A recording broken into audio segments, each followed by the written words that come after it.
Dans un univers alternatif, le Joker est mort. C'est désormais une certitude, mais qui de Batman ou d'une menace autrement plus malfaisante a pu mettre fin au règne de terreur du clown criminel? Le Chevalier Noir de Gotham, retrouvé inconscient près du corps de son ennemi, est incapable de mettre ses souvenirs en ordre. Pire, il en vient à douter de la réalité elle-même. Pour l'accompagner et le perdre un peu plus, le justicier reçoit l'aide providentielle de John Constantine au cours d'une enquête qui l'amènera à frayer avec les forces mystiques tapies au cœur de Gotham. Batman Damned est l'occasion pour Brian Azzarello et Lee Bermejo de poursuivre leur étude de l'univers DC à travers un prisme particulièrement sombre, empreint de l'esthétique des films d'horreur des années 1970 et de l'œuvre de David Cronenberg. Dans ce cauchemar éveillé, l'équipe créative retire tout contrôle au Chevalier Noir en perte de repère dans une cité qu'il ne reconnaît pas, pour confier au sorcier britannique John Constantine les rênes d'une narration biaisée qui, une fois la fumée dissipée, laissera Batman comme son lecteur en proie au doute et à la stupeur.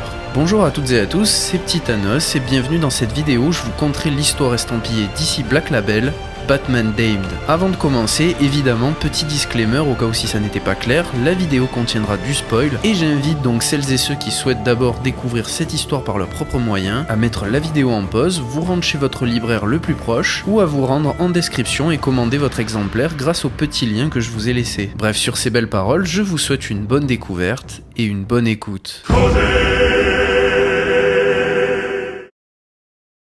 Notre histoire démarre dans une ambulance où le Chevalier Noir subissait des soins suite à un combat pour le moins mystérieux. Tentant de l'aider en retirant son masque, les policiers en charge d'accompagner le Batman se retrouva confrontés au réveil instinctif de celui-ci, qui accueillit la chose d'une manière plus ou moins agressive en propulsant un des policiers en dehors du véhicule. Suite à son atterrissage, l'homme chauve-souris eut une vision assez confuse mélangeant les souvenirs de l'accident qui l'a mis dans cet état et de vieux souvenirs d'enfance où on retrouvera notre duo classique Martha et Thomas Wayne, accompagnés d'une créature étrange aux allures d'une morte vivante aux cheveux longs. D'ailleurs, en parlant de confusion, j'en profite pour faire une petite pause et vous informer que l'écriture de Batman Damned repose en partie sur la confusion du lecteur en mélangeant images très sombres, dialogues pas très compréhensibles et un twist final renversant. Si je pouvais comparer l'écriture d'Azzarello à une personne bien connue des cinéphiles, je dirais M. Night Shyamalan, pour son sens du scénario hypnotisant qui a toujours besoin d'une vision du twist final, voire même d'une relecture pour être totalement comprise. Tout ça pour dire qu'à l'image du cinéma de Shyamalan, cette œuvre ne s'adresse clairement pas à tout le monde et peut nécessiter un effort de la part du lecteur pour être apprécié à sa juste valeur. Bref, en se réveillant de son cauchemar, Batou réalisa qu'il n'était plus dehors, mais chez quelqu'un qui avait des goûts pour le moins particuliers en termes de décoration, car en effet, il s'agissait de John Constantine. Ce dernier informa Batman que le Joker était mort et qu'ayant été retrouvé non loin de la scène du crime, le Chevalier Noir est considéré comme le premier suspect. Chose pas très grave pour la majorité de la population de Gotham, puisqu'après tout, le Joker en était l'un des principaux fléaux. Mais pas pour Batman. En effet, l'esprit justicier de notre ami le conduisit à mener une nouvelle enquête visant à retrouver le meurtrier de son défunt ennemi juré. S'ensuit alors une succession de scènes difficiles à interpréter où on retrouvera toujours des flashbacks de Martha Wayne et son mari qui, à la différence d'autres histoires du Batman, est présenté comme un coureur de jupons et pas très agréable avec son fils. Ce qui laissera l'opportunité à l'auteur de donner une explication au sens aiguisé de la justice de notre Batou, puisque c'est au terme d'une scène poignante où le père de Bruce décida d'abandonner la maison familiale que notre jeune homme se laissa emporter par une haine quasi oedipienne envers sa mère qu'il considère comme la raison de l'échec familial.